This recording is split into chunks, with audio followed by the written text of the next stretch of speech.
저희가 솔로몬의 성전을 사실은 묵상하는 중에 굉장히 작아 보이는 몇 안 되는 네 구절밖에 안 되는 본문의 내용이지만 이 작은 구절을 통해서 성전 안에 드러나 있는 하나님의 의도들을 함께 살펴볼 수 있었으면 좋겠다 해서 오늘 이 놋바다라고 하는 이 작은 주제를 가지고 헤아려 보려고 합니다. 여름입니다. 태풍이 어제까지 막 큰 바람이 지나갔어요. 태풍이 멎었다 그러는데 바람이 지나가고 저 아래쪽 부산, 목포 이쪽에 연고가 있는 분들은 많이 염려하셨을 거고 지금도 아마 염려가 그치진 않았을 겁니다. 여름이고 휴가철이에요. 그래서 오늘도 지금 그런데요. 휴가 그러면 뭘 생각하냐면 여름이면 휴가, 휴가면 바다. 이게 등식처럼 이어지죠. 휴가를 가서 바다에서 쉴 수 있다 이런 생각을 가진 게 불과 몇 년 안 됩니다. 그리고 인류 전체가 경험해왔던 바다는 두려움의 대상이었어요. 태풍도 어디서 올라오죠? 바다에서 올라옵니다. 오래전에 우리 삶에 대해서 이렇게 이야기하는 드라마도 있었는데 엄마의 바다라는 드라마를 기억합니까? 김혜자 씨가 주연한 드라마인데 그 드라마에서 엄마의 바다는 엄마의 눈물바다, 엄마의 고통바다 뭐 이런 거죠. 인간의 역사는 실제 바다와 바다로 상징되는 두려움과 싸워왔던 역사입니다. 그런데 오늘 본문에 보면 솔로몬 성전에 놋바다가 있어요. 놋으로 만든 바다라는 겁니다. 제가 20수년 전에 이 본문을 자세히 보다가 이게 뭐지? 그리고 영어 성경을 이렇게 봤어요. 그때 이 본문을 제가 처음 대할 때였습니다. 자세히 대하는 거, 읽은 것 말고 묵상을 처음 대할 때였는데 이게 브론즈시, 제가 본 번역의 영어 성경에 그렇게 돼 있어요. 바다라고? 바다? 왜 바다가 성전에 들어있지? 그렇게 질문하면서 이 놋바다의 주제에 관심을 기울이기 시작했어요. 왜 솔로몬 성전을 만들면서 놋바다, 바다라고 하는 명칭을 성전 안에 들여왔을까요? 한마디로 얘기하면 하나님이 누구인지를 선포하기 위해서입니다. 그래서 솔로몬이 지었던 성전에 있었던 이 놋바다를 통해서 선포된 하나님이 도대체 누구인지 그를 저희가 오늘 살펴보려고 합니다. 하나님이 누구인지를 아는 일이 왜 중요한가 하면 그 하나님이 우리의 삶과 우리의 정체성과 직결되어 있기 때문입니다. 첫 번째로 바다를 성전에 두신 이유는 하나님이 창조자이심을 드러내기 위함입니다. 지금 놋바다가 뭐 지름이 얼만큼 높이가 둘레가 이렇게 우리말로 친절하게 번역하려고 몇 자 했는데 정말 죄송한 건 우리가 미터법에 사실은 익숙하잖아요. 그래서 미터법으로 번역하면 이 놋바다의 지름이 4.5m고 높이가 2.25m 그리고 둘레가 13.5m예요. 어마어마하게 큰 수조였다는 거죠. 이렇게 거대한 수조를 왜 만들었을까요? 여기에 물을 담으려면 제사장들이 그냥 물을 부을 수가 있지 않아요. 높이가 2.25m고 아래 황소에 받쳐서 올라가 있잖아요. 그러니까 계단을 놓고 사닥다리를 놓고 계단을 올라가서 물을 부어야 했던 거대한 수조였습니다. 그리고 그 아래는 이 놋바다를 동서남북 사방을 향해서 황소가 3마리씩 사방을 마치 역동적으로 끌고 나갈 것처럼 이렇게 돼 있어요. 그러니까 하나님께서 어떤 역동적인 다스림을 이 땅에서 하고 있다 이런 걸 암시하는 것 같습니다. 이 바다에 담겨 있던 물은 제사장의 직무를 수행하기 위해서 정결케 하고 제물들을 닦아내는 이런 일과 이런 용도에 사용을 했었습니다. 그러면 왜 바다라고 했을까? 여기에는 성경이 시작되는 창세기 처음으로 가야 돼요. 세상이 시작되는 처음으로 가야 됩니다. 세상의 시작 처음에 뭐가 있었죠? 바다와 혼돈스러운 수면이 있었습니다. 그 혼돈의 바다를 어떻게 하셨어요? 하나님이 그곳에 계셔서 그 혼돈 가운데 질서를 부여하시고 하나님의 능력을 나타내셨습니다. 그 능력을 나타내심이 창조주 하나님의 첫 사역의 시작이었어요. 그리고 모든 피조물을 만드시고 만드신 목적대로 질서를 주시는 것이 하나님의 창조의 핵심이었습니다. 이 놀라운 하나님을 드러내기 위해서 성전에는 하나님의 통치하시는 세계를 상징으로 두었습니다. 그리고 예배하는 자들이 그 예배하러 올 때마다 그 상징을 통해서 실제로 살아가는 세상에서 어떤 일이 일어나는지를 기억하게 했어요. 어떤 상징이 있을까요? 성전은 상징으로 가득합니다. 하나님이 통치하는 세계가 바다만 있을까요? 그렇지 않죠. 하나님이 통치하는 세계는 하늘과 땅과 바다. 단순하게 한다면 그렇게 세 영역으로 나눌 수 있겠죠. 그 영역들을 상징으로 성전 안에 담아 두셨습니다. 자, 솔로몬 성전 사진을 좀 보여주시겠습니까? 사진을 보시면 여기 밖에 파랗게 돼 있는 게 지금 물이 담겨 있는 겁니다. 파랗게 보일 만큼 굉장히 많은 양의 물을 담을 수 있는 어마어마한 크기의 수조가 있었어요. 바다라고 불렀습니다. 그걸 물탱크, 수조 이렇게 안 부르고 왜 바다라고 불렀을까? 아까 말씀드린 대로 하나님이 통치하는 모든 영역을 상징으로 그 안에 담아 두셨기 때문이에요. 그래서 그 바다를 상징하는 놋바다가 놓여 있는 그 안쪽 마당, 제단이 있는 그 안쪽 안뜰은 하나님이 다스리는 땅을 상징했습니다. 이 바다와 땅의 상징들, 그 다음에 안에 들어가는 하늘과 땅이 만나는 성소의 상징, 그 안으로는 하나님의 거룩이 땅 위에 내려와서 제사장들이 백성들을 대표해서 들어가서 제사를 드리죠. 그 모든 기물들 사이에 어떤 무늬가 일정하게 박혀 있어요. 주저해 놨어요. 그게 뭐죠? 나리꽃으로 표현된 백합화들. 그 다음에 지금 이 커다란 놋바다 장식을 두 줄로 장식한 호리명 모양의 박. 왜 이런 식물들을 부조해 놓았을까요? 그건 하나님이 맨 처음 창조하셨던 완벽한 주님의 통치가 있었던 곳, 하나님의 성전, 하나님의 최초의 성전이 어딜까요? 그 성전이 에덴 동산이에요. 거기서 예배하고 제사만 드렸다는 것이 아니라 하나님의 임재가 완벽히 일어나고 주의 통치가 완벽했던 곳을 말하는 겁니다. 성전에 들어오면 하나님이 통치했던 모든 세상과 완벽한 통치를 드러내기 위해서 에덴 동산에 있었던 식물들을 주조해서 형상화했어요. 뭐의 상징입니까?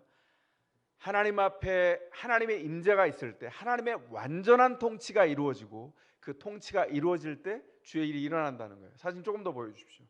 그 성소 안쪽으로 들어가면, 자 보세요. 바다의 상징인 놋바다가 있고 땅의 상징인 안뜰이 있고 하늘과 땅이 만나는 성소가 있고, 성소를 지나서 안쪽으로 들어가면 지성소라는 데가 있는데 그 지성소는 아무도 못 들어가요. 단 한 사람만 들어갑니다. 누구죠? 대제사장. 그것도 1년에 딱 한 번만 그 지성소에 들어갈 수 있었어요. 왜냐하면 그것이 중요한 상징이기 때문에 그렇습니다. 지성소는 하나님의 보좌가 있는 곳, 그 하늘을 상징했어요. 그래서 대속죄일의 대제사장이 단 한 번만, 이스라엘 달력으로 7월에 단 한 번만 그 안에 들어갈 수 있었습니다. 이 일은 나중에 어떻게 응답이 되죠? 우리의 대제사장이 되시고 제물이 되시고 성전이 되신 예수 그리스도께서 그 지성소로 들어가셔서 우리의 죄를 완벽하게 해결하시는 일로 이 성전이 예수 안에서 완결되는 것을 봅니다. 성전을 그래서 이스라엘 백성들에게 저렇게 두시고 그 안을 들어가게 할 때마다 하나님이 상징으로 주셨던 그 통치의 세계, 그 일을 구별해서 보게 하셨다는 것이죠. 자, 이제 안 보여주셔도 되겠습니다. 이 땅과 바다와 하늘이 다 하나님의 통치가 이루어지는 곳이기 때문에 예배할 때마다 예배자들이 들어가서 기억합니다. 뭘 기억하죠? 하나님이 하늘과 땅과 바다를 다 만드셨구나.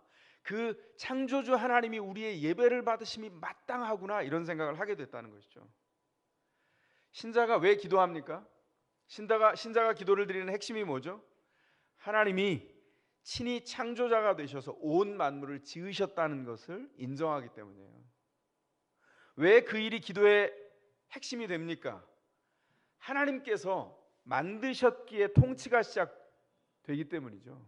통치하시는 하나님이 계시기에 통치하는 그분께 우리의 삶을 맡겨드리는 겁니다. 그래서 신자가 기도할 때 좋으면 좋은 대로 기도하고요, 마음이 깨지고 인생의 어려운 문제를 만나서 어려울 때도 어려운 대로 기도해요. 이유가 뭐죠? 하나님이 만드시고 또 만드시기 때문입니다. 무슨 말입니까? 하나님은 창조주일 뿐만 아니라 재창조를 이루시는 분이에요. 그 재창조를 다른 말로 하면 구원이라고 말합니다. 그래서 이 기도를 했던 대표적인 사람들이 시편에 나오는데, 이 사람들이 왜 기도했죠?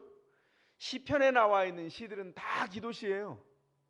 시편이 시작되는 1편의 문을 들어가서 2편의 왕의 기도를 지나가면 신자들의 일상의 고백에 대한 기도가 시편 3편, 4편, 5편에 줄줄이 나옵니다. 뭘 얘기합니까? 저녁에서부터 아침까지 신자가 살아가는 24시간의 일상 가운데 하나님이 통치하는 것을 얘기해요. 이스라엘 백성들은 천지를 창조하신 하나님의 세계 속에 자기 세계관을 만들었기 때문에 하루가 언제 시작하죠? 해 뜨는 아침이 아니에요. 저녁이 시작됩니다. 그래서 해가 진 해질녘이 시작되면 하루의 시작이라고 봤어요. 창세기 1장에 주님이 천지를 창조하실 때 저녁이 되고 아침이 되니 첫째 날이라 둘째 날이라 계속 그런 기록이 나오잖아요. 그 세계관을 그대로 받아들여서 저녁이 되고 아침이 되는 게 하루였어요. 그러니까 저녁에 어둠이 내리면 어떤 일이 벌어지죠? 지금은 전깃불을 켜죠? 아니요. 이건 창조세계 위반이에요, 사실은. 요즘 프레어나이 할 때 저는 기도 시간에 불을 끕니다. 그러면 세계가 고요할 뿐만 아니라 마음이 얼마나 고요한지 몰라요. 저녁이 되면 일을 멈추었어요. 사람들은 무엇을 할까요? 낮에 열심히 노동하고 일했던 세계를 손과 발을 쉬고 주님 앞에 앉아서 기도합니다. 기도의 제단이라고 표현해요. 시편 3편, 4편, 5편에 기도의 제단에 하나님 이런 좋은 일이 있었습니다. 이런 나쁜 일이 있었어요. 이런 어려운 일도 있습니다. 우리의 자녀가 이렇습니다. 제 사업이 이렇습니다.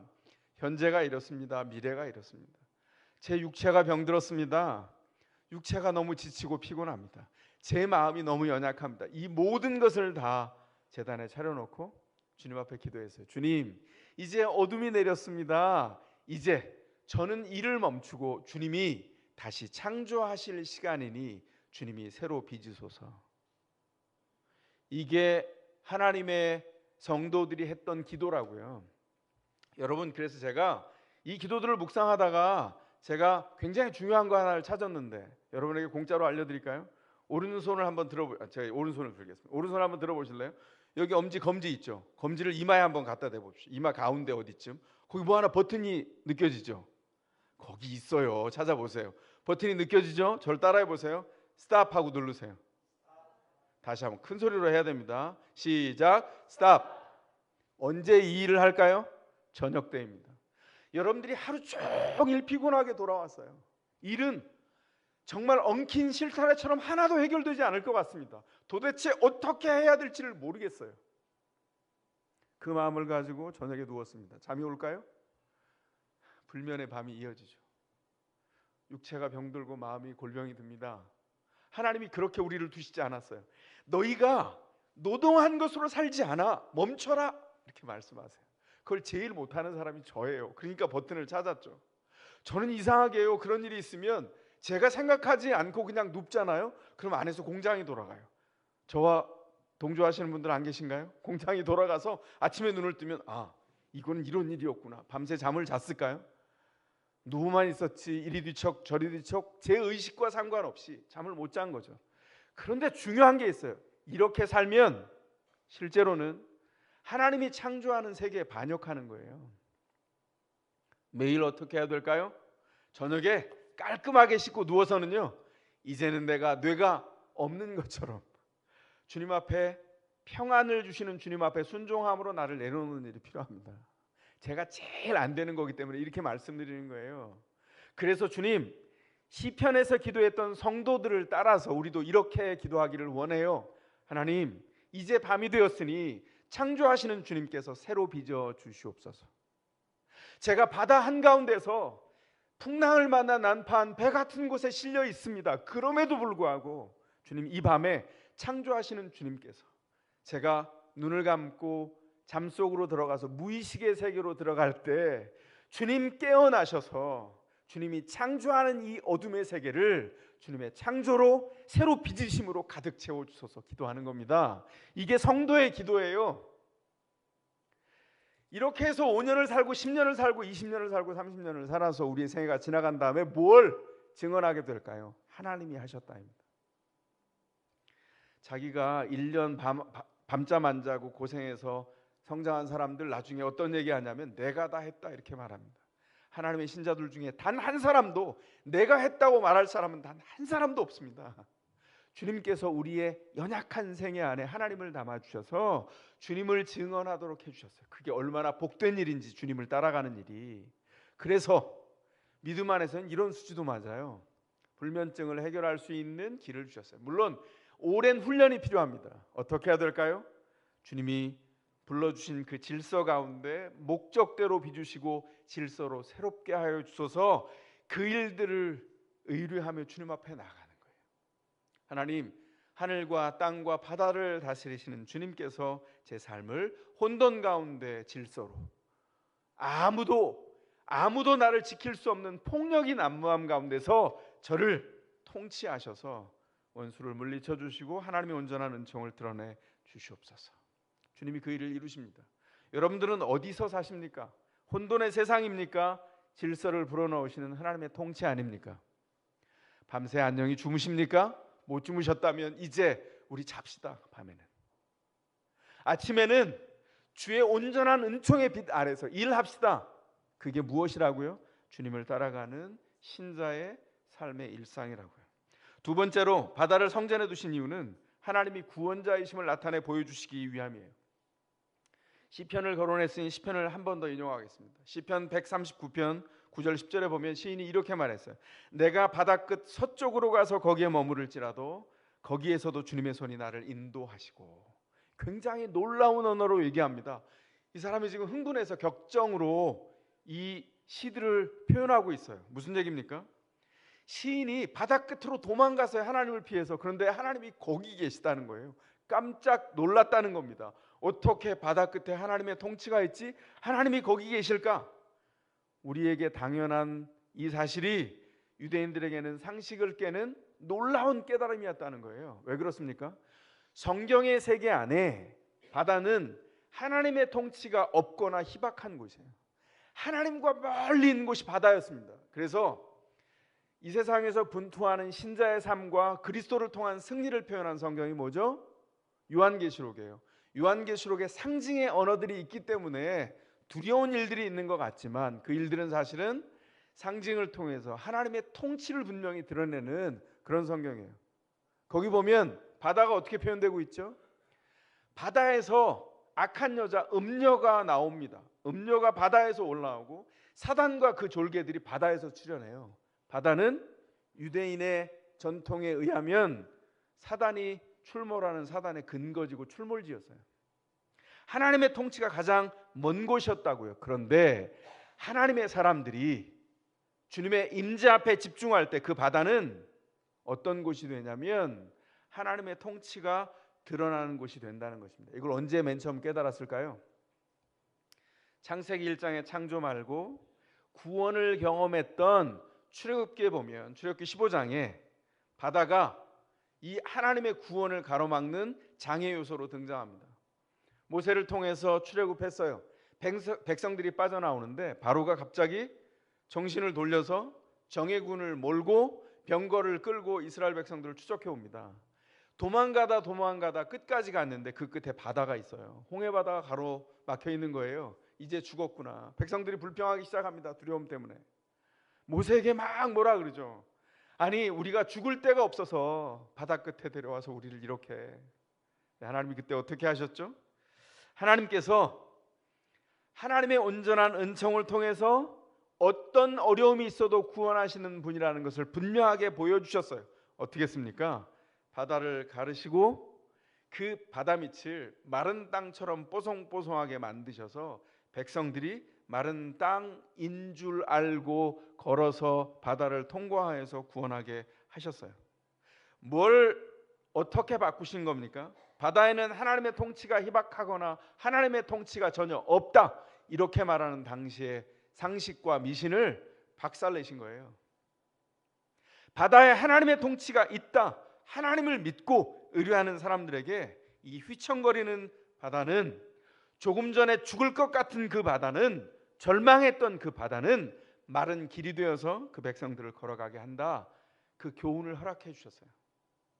그래서 첫 예배의 찬송이 출애굽기 15장에 나와요.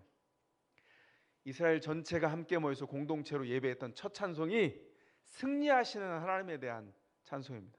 전사이신 하나님에 대한 찬송이에요. God the warrior에 대한 찬송.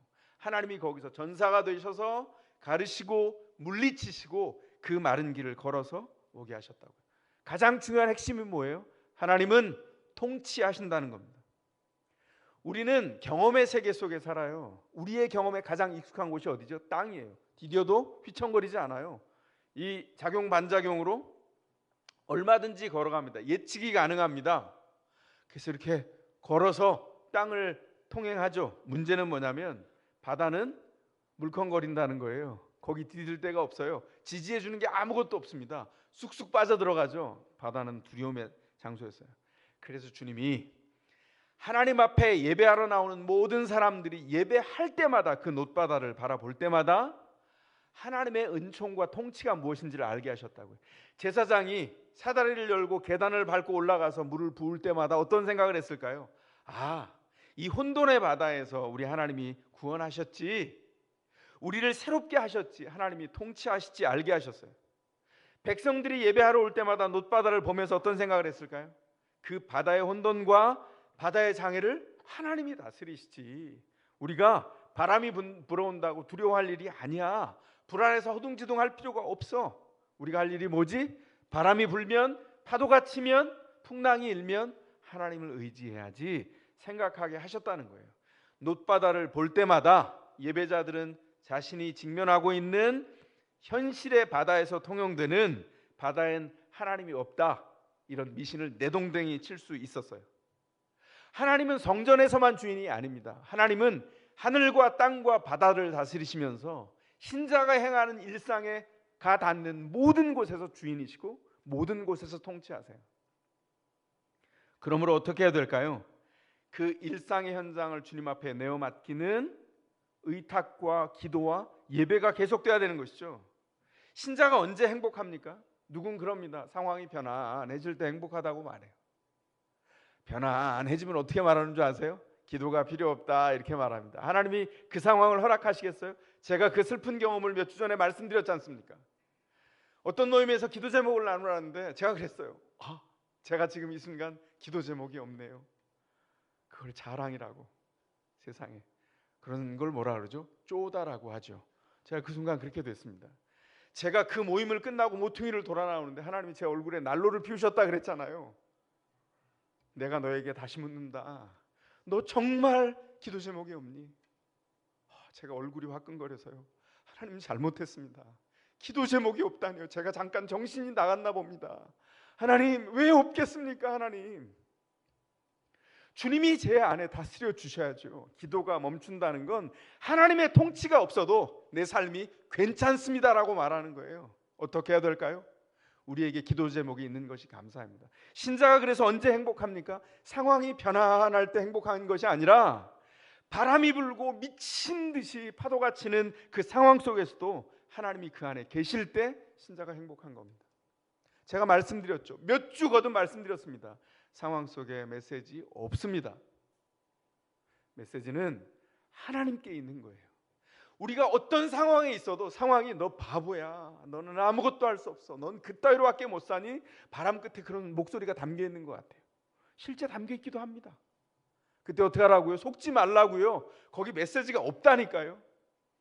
하나님이 이 상황을 어떻게 바라보시냐, 주님 이 상황 가운데 오시옵소서 기도하는 것이 우리의 몫이에요. 그리고 주님은 그곳에서 신자가 어떤 상황 가운데 있든지 하나님의 은혜가 얼마나 위대하며 강한지를 보여주셔서 그 상황을 뛰어넘도록 우리를 불러가십니다. 그것이 주님께서 신자에게 주신 은혜예요. 누군가가 이렇게 말했습니다. 행복은 강도가 아니라 빈도다. 행복은 세기가 아니라 자주 노출되는 거라는 거예요. 제가 참 일리 있는 말이라 이렇게 생각이 됐습니다. 전 또 통역기니까 금방 번역했죠. 보면서 하나님의 은혜도 마찬가지예요. 우리가 어떤 일정한 착각과 아련한 믿음의 추억을 가지고 사냐면 믿음 생활이 조금 된 사람들은 이런 생각을 가져요. 이렇게 살려는 경향이 있어요. 모임 안에서 목장 안에서 어떤 은혜가 있습니까? 이렇게 물으면요, 이렇게 대답합니다. 내가 왕년에 하나님의 은혜를 왕창 받았는데, 그리고 옛날이요 18번 목록을 꺼냅니다. 그건 어떤 증거일까요? 내가 오늘 하나님의 온전한 은혜에 노출되지 않았다는 거예요. 옛날 언젠가 세게 경험했던 그 기억에 의존해서 오늘을 살려고 하는 겁니다. 나눌 때는 멋들어지게 나눌 수 있어요. 근데 그분도 압니다. 돌아서면 자신에게 엄습해오는 두려움을 해결할 방법이 없다는 것을 알아요. 하나님의 은혜는 5년 전에, 10년 전에, 1년 전에 경험한 것으로 사는 것이 아니라 오늘 하나님의 은혜 앞에서 오늘 날마다 그 말씀 앞에 살면, 날마다 기도하며 나아갈 때 하나님이 어떻게 우리에게 응답하시는지 그 열매를 통해서 오늘을 사는 거예요. 하나님이 신자들을 그렇게 불러주셨습니다. 만약 왕년에 받았던 그 은혜의 강도 때문에 오늘을 버틸 수 있다 이렇게 말하는 사람이 있다면 주님 앞에 정직하게 직면해 보십시오. 한순간도 직면할 때 버틸 수 없다는 걸 알게 될 거예요. 이거 마치 뭐와 같냐면, 제가 학교에서 그런 경험했어요. 아이들 데리고 고기를 사주러 한번 갔거든요. 여자아이들이 더 많았습니다. 남자아이들보다. 물론 이제 졸업한 아이들이었기 때문에 조금 나이가 들었죠. 만 18. 근데 이 아이들에게 실컷 먹어라, 그리고 고깃집에 풀어놓고 그 메뉴판에 있는 걸 다 시켜줬어요. 저로서는 야, 이만큼 먹으면 배가 불러서 못 먹겠는데요, 이럴 줄 알았어요. 고기를 구웠습니다. 마지막 한 점을 굽고 나서 주고 보니까 하나도 없어요. 다 헛입맛을 나시면서 부족한데요 이러고 있어요. 이거 이상한데, 오늘은 특히 배가 고픈가 보다. 그리고 한 번 더 시켜줬어요. 고기를 구워주고 마지막 살점을 또 건네줄 때 아무것도 없이 입맛만 다시는 것을 봤습니다. 그때 깨달았죠. 뭔가 잘못됐구나. 아이들한테 고기를 사주면 안 되는 거였어요. 나중에 선생님들에게 여쭤보니까 큰 봉변을 당하셨네요. 아이들은 고기를 그렇게 사주면 안 됩니다. 뷔페에 데려가야 된다는 거예요. 애들을 만약에 뷔페에 데려갔다고 칩시다. 뷔페에 가서 한 아이가 정말 내가 오늘 한 끼를 먹고 평생을 안 먹어도 될 만큼 먹겠습니다, 그런 아이가 있다면 그건 비유잖아요. 그래, 많이 먹고 싶구나, 많이 먹어라, 그럴 수는 있겠죠. 근데 정말 어떤 애가 정말 한 끼를 너무너무 많이 먹은 다음에 이제는 나는 나머지 인생 동안에 밥을 먹을 필요가 없어요, 이렇게 말하는 사람이 있으면 여러분 어떻게 하시겠어요? 큰일 났다 얘기하겠죠. 그런 건 없어 이렇게 얘기하겠죠. 농담이니 이렇게 얘기하겠죠. 마치 이런 거나 똑같다는 거예요. 은혜는 강도가 아니라 빈도입니다. 하나님 앞에 자주 노출돼야 돼요. 그 방법이 뭐예요? 하나님이 우리를 그 은혜 가운데 두시려고 우리에게 방법을 주셨어요. 만약에 하나님 앞에 이 한 끼로 모든 걸 해결하겠다, 은혜 한번 10년 전에 받았으니 이제 다 해결 끝이다 이렇게 말하는 사람, 바다에 가면 금방 물에 빠져서 죽을 겁니다. 말씀드렸습니다. 은혜는 강도가 아니라 빈도입니다. 이게 믿음의 법칙이에요. 하나님이 우리 가운데 어떻게 하면 하나님의 은혜를 마르지 않게 누릴 수 있는가, 하나님이 우리에게 초청해 주신 게 뭔지 아십니까? 하나님이 디자인하신 예배입니다. 그래서 주님을 예배할 때마다 신자들이 기억해요. 땅과 바다와 하늘을 지으시고 통치하는 하나님이 계시구나. 자주자주 기억합니다. 기억 가운데 자기를 하나님과 연결시켜요. 그게 하나님 앞에 그 은혜를 아는 성도예요. 그렇게 자주자주 연결시키는 사람이 무엇을 합니까? 그가 기도합니다. 아무도 보지 않는 골방에서 기도를 시작합니다. 그가 어떻게 인생을 세웁니까? 하나님이 없이는 그 인생을 세울 수 없는 것을 인정하고 하나님으로 인하여 내가 어떻게 살아야 되는지를 고민하고 질문하고 주님 앞에 나아가 말씀 가운데 자기를 묶어놓습니다. 바람이 불어도 떠내려가지 않죠. 여러분 기억하셔야 됩니다. 만약 예배에 실패하면 어떤 일이 생길까요?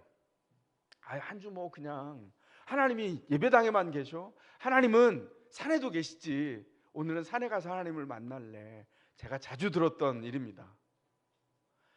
하나님이 예배당에만 계셔? 오늘 집도 좋은데 집에 누워서 TV를 통해서 하나님이 아니라 간증이 아니라 이상한 광고와 드라마와 영화에 노출돼서 누워서 입신하여서 은혜를 받겠다고 작정해요. 그런 일이 한 주 두 주 반복되고 계속되면 어떤 일이 벌어질까요? 여러분의 삶이 도미노로처럼 왕창 무너져가는 것을 보기 시작합니다. 그리고 삶은 회복 불능의 상태까지 가요. 물론 그때에도 각성하면 주님께서 세우십니다마는 깨달을 때 온전히 세워야 돼요. 제안이 무엇입니까? 예배의 빈도를 높여야 됩니다. 하나님 앞에 어떻게 열심을 내어서 주의 은혜를 받을까 고민하셔야 돼요. 아까 제가 어린아이들을 얘기했습니다. 어린아이들은 특징이 있어요. 뭔지 아세요? 주일학교 한번 보세요. 애들이 어떻게 하나. 어릴수록 아이들이 선생님이 자 하나님께서 이러면 아이들이요 눈이 입이 달린 것 같아요. 뭘 선생님이 주는 걸 잡아 먹을 듯이 눈에 입을 달고 으릉 이렇게 하고요. 입은 턱이 빠집니다. 그리고 입에서 단 꿀이 떨어지죠. 애들이 다 그래요. 왜 그럴까요?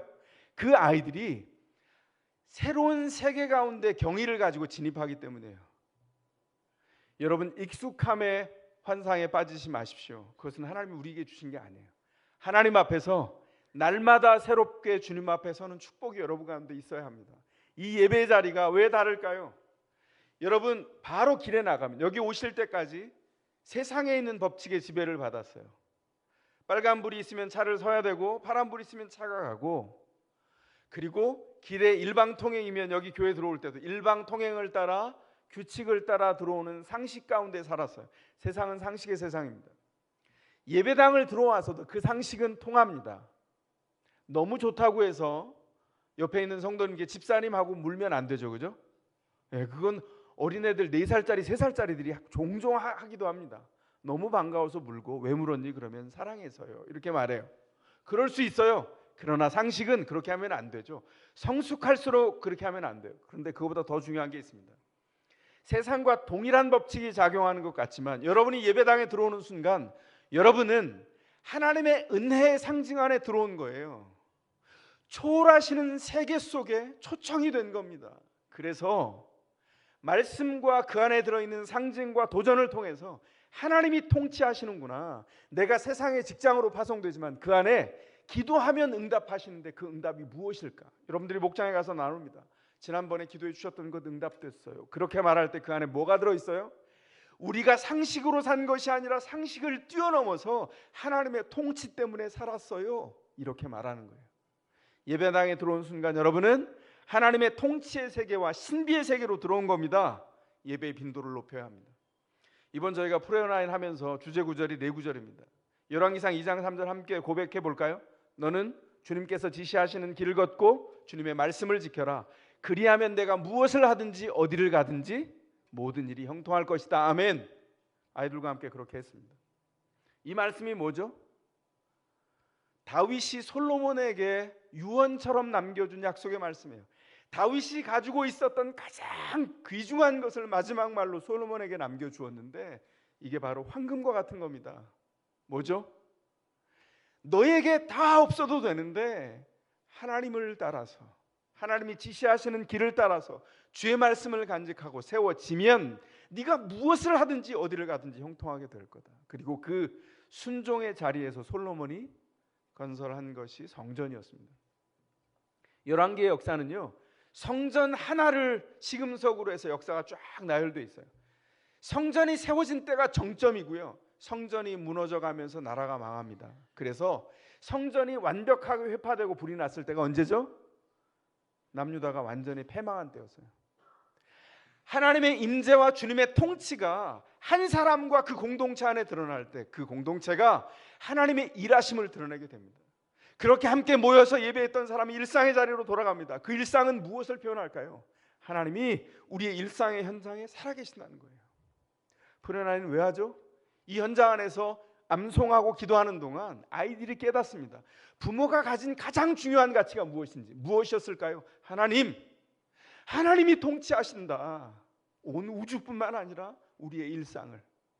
얘들아 너희 기도해봐. 엄마 나 코가 훌쩍거려져요. 그럼 어떡하죠? 그래 하나님께 기도하자. 코 훌쩍거리지 말라고.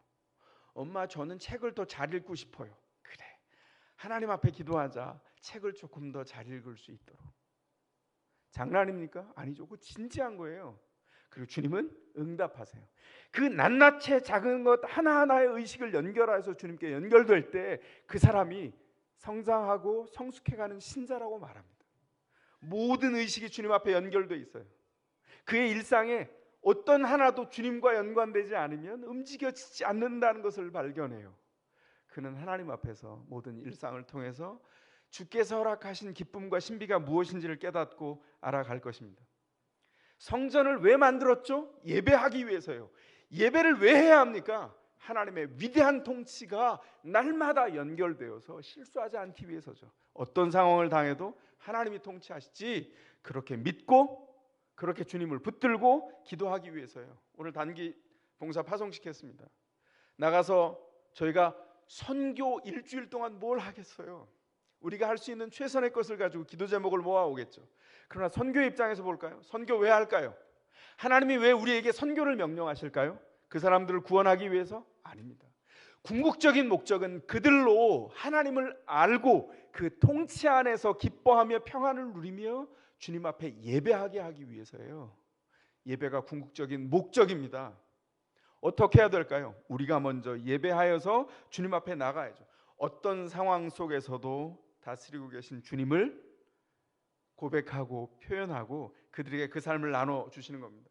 그래서 여러분, 우리 가운데 걸어다니는 성전이 계셨어요. 우리 예수님이에요. 예수님이 제자들을 가르칠 때 어떻게 했죠? 갈릴리 당시에 바다라고 불렀던 그곳으로 예수님이 명령하세요. 제자들을 밤에 배를 타고 건너라. 풍랑을 만났어요. 주님 기도하시다가 나중에 오신답니다. 바다 한가운데서 풍랑을 만나서 배가 쪼개져서 지금 침몰에 죽기 직전이에요. 주님이 어떻게 하셨죠? 주님이 오세요. 제자들에게 어떻게 오십니까?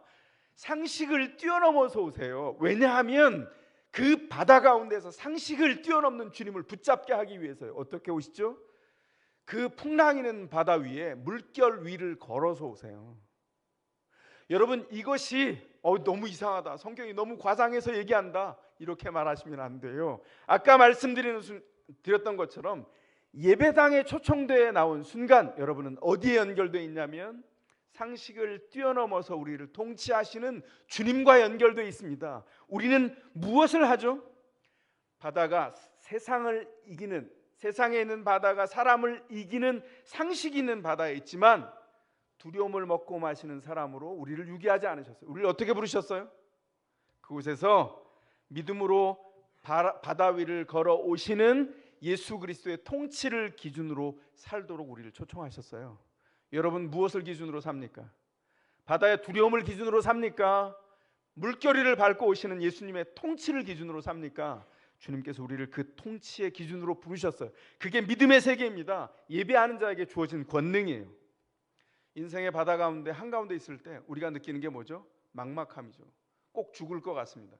숨을 딱 못 쉴 것 같고요. 꼬르륵 가라앉을 것 같대요. 그때 어떻게 해야 된다고요? 우리가 주목해야 될 것은 바다와 파도가 아니라는 거예요. 그 물결위를 밟고 주님이 오셨을 때 놀라운 일이 벌어졌죠. 베드로가 뭐라 그럽니까? 주여, 나로 물 위로 오라 하소서. 근데 놀랍게 대답하세요. 쉬지 않고 주님이 와라 이렇게 말씀하세요. 베드로가 물 위를 걷습니다. 한 걸음, 두 걸음, 세 걸음 걷다가 성경이 뭐라고 기록하죠? 파도 치는 물결을 바라보고 두려워서 두려움을 갖는 순간 바다에 빠져갔어요. 주님이 베드로를 건져주시면서 그랬어요. 믿음이 없는 자요. 주님께서 우리를 뛰어넘도록 통치하는 세계로 부르셨습니다. 그것이 예배자의 세계입니다. 주님께서 다시 오시는 날 완전한 창조의 세계가 회복될 거예요. 그때 어떤 일이 벌어지죠? 그날 가장 중요하게 드러날 상징이 무엇이냐면 이 세상에 바다가 없어진 것을 보게 될 거라는 겁니다. 사도 요한이 보았습니다. 그래서 요한계시록 21장 끝 무렵 요한계시록 21장 1절에 이렇게 말했어요. 주님의 완전한 세계가 내려올 때 새하늘과 새 땅이 내려오는데 거기에 바다가 없습니다. 이제 사단이 출몰했던 근거지가 완전히 소탕되고 사단 때문에 내려졌던 죽음의 형벌이 끝장이 났다는 거예요. 그런데 사도 요한이 이 비전을 어디서 봤다고요? 예배에서 봤다고요. 예배가 그토록 중요합니다. 주님을 예배하십시오. 주님 앞에 예배로 자주 주님을 만나는 사람, 자주 주님과 연결되는 사람, 그 사람을 성경은 뭐라고 부르냐면 신자라고 부릅니다. 우리에게 바다의 폭풍과 바람이 이빨을 가지고 삼킬 듯이 우리를 습격해와도 우리가 기억해야 돼요. 우리 가운데 살아계신 주님이 계십니다. 어떤 상황을 만나도 어떤 두려운 바람 앞에서도 먼저 하늘과 땅과 바다를 다스리시는 하나님을 경배하는 자로, 예배하는 자로 우리 모두가 발견될 수 있기를 주의 이름으로 축원합니다. 시간 가능하신 분들은 그 자리에서 일어나시겠습니다.